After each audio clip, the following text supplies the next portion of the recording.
over. My parents were away staying with friends, so it was just me, my 17-year-old brother, and my buddy hanging out. After a while, my brother went to bed. He had to wake up early the next morning. My friend and I stayed up in my room, watching YouTube and chatting. Around 2 a.m., he dozed off, but I wasn't tired, so I kept scrolling. Then I heard a noise outside. I didn't think much of it.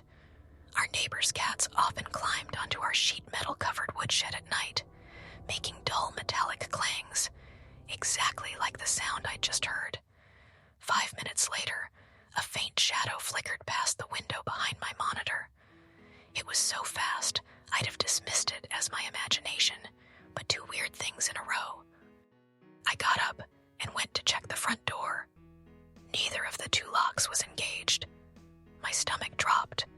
I locked both bolts, flipped on the porch light, and peered through the peephole. A face, a man, mid-20s to 30, stood inches from the door. I yelled, "Holy shit," and jumped back. When I looked again, he was still there, close enough that I could see his blank expression. No fear, no panic, just nothing. Then he spoke. "Let me in. I need help." His voice trembled with convincing terror, like his life depended on it. But his face, completely dead. Only his lips moved. The disconnect was horrifying. I stood frozen as his pleas grew louder, more desperate, yet his eyes stayed hollow. Suddenly, footsteps behind me. My brother. "What are you doing?" he asked. I told him someone was outside. When I checked the peephole again, the man was gone. We turned off the lights and scanned the yard through the windows. Nothing.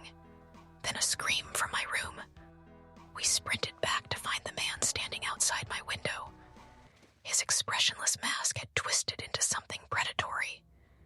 Even though the house was dark, his gaze locked onto mine.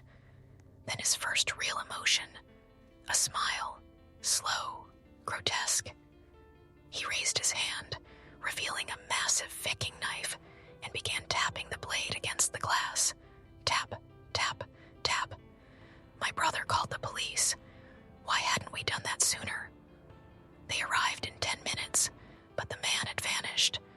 They made a sketch, alerted my parents, and stayed until they got home. They never caught him. To this day, I triple-check the locks, and I thank my dad for the bars on every window, because who knows what would have happened